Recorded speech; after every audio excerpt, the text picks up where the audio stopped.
Sami Zayn had a massive rejection, so we'll see what that's about. We'll get into what's up with Charlotte Flair, Rhea Ripley, and more. Some more reports and rumors are circulating about what exactly is going on with Sami Zayn. According to these new reports, the original plans were allegedly for Sami Zayn to fully turn heel several weeks ago, but this was reportedly rejected by Sami Zayn himself. Instead of doing a traditional heel turn and ending the transition there, he wanted to do something new and unique and to tell the story of the heel turn in a different way. And that includes what we're seeing right now, where fans are booing Sami Zayn and giving him the heel treatment, but really when you sit back and look at everything, Sami Zayn has not done anything drastically evil yet to turn heel. The big bad thing he really did to get fans to turn on him was of course dethroning Carmelo Hayes as United States Champion weeks before WrestleMania. That was the heel turn moment, at least in the fans' eyes, and the negative reactions continued to grow from there. And another big mystery here with this whole situation is if it was always their full intention to turn Sami Zayn heel, or if bad writing and questionable booking caused Sami's heel turn. That's another huge mystery we don't really know the answer to. Because just a few years ago, Sami Zayn was one of the most beloved babyface characters on the roster. But he started 2026 off with them giving him that same underdog narrative and promo. And that right there was the start of fans getting a little bit annoyed with Sami's character and the writing around him.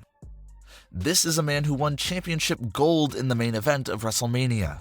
He's someone who defeated Gunther at the WrestleMania stage for the Intercontinental title. So why are they pushing this narrative that he's an underdog and has never won anything?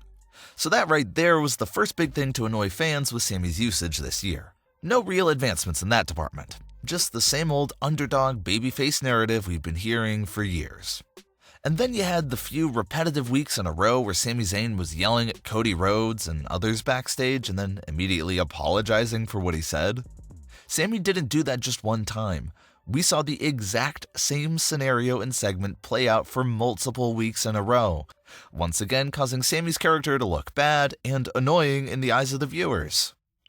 And then, like we mentioned before, that US title change was the cherry on top to get fans to fully turn on Sami Zayn, without a technical heel turn because it was just one annoying thing after the other until the live crowds had had enough and started booing Sami Zayn.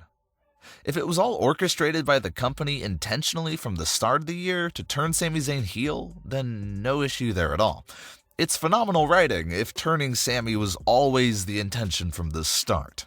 But if they never intended to turn Sami heel and wanted to keep him babyface this whole time, then this was questionable writing and it was bad creative decisions that basically turned Sami Zayn heel. But regardless of what the intention was with Sami's direction, he's adjusting on the fly and new things are happening. Sami has turned down the traditional heel route because he wants to keep his unique story going and do something that hasn't really been done before, which is this slow-burning mental collapse into insanity. Sami is doing a few questionable things, but he still hasn't fully crossed the line quite yet. He's still talking about how things feel different, how everything's changing. He still doesn't understand why the fans are switching up on him, but he's still giving shout-outs to his ride-or-die loyal fans. Sami also pointed out about how loving pro wrestling and being passionate about it used to be enough to get the people on your side and keep them out there, but how even that is no longer the case. And in recent interviews, Sami did say he's enjoying this current story and direction for his character, and he's excited about what it's leading to.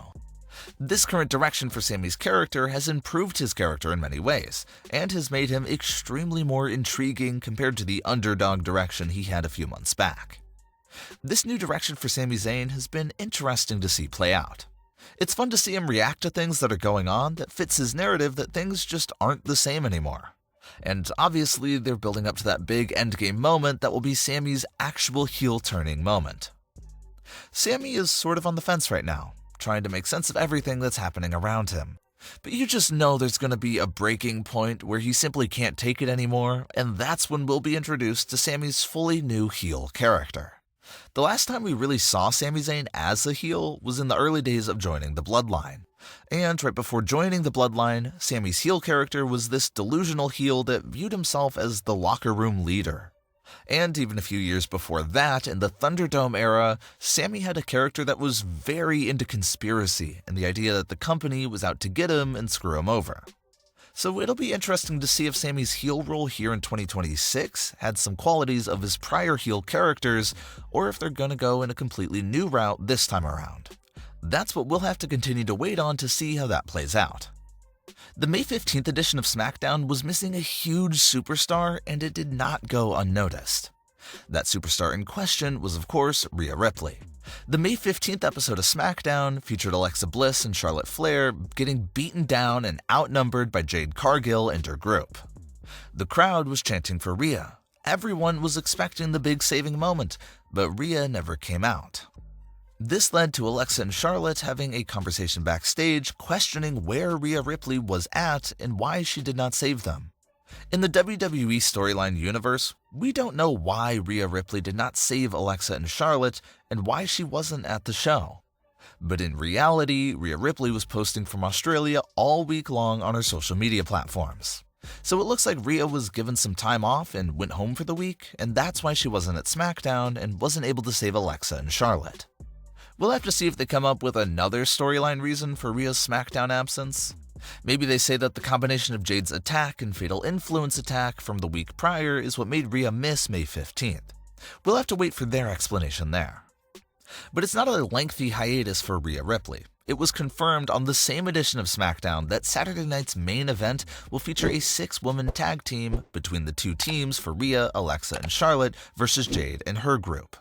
So Rhea might have missed a week, but she's jumping right back into the story to team with Alexa and Charlotte. This story also makes you wonder if Rhea's next challenger is going to emerge from a 6-woman tag match.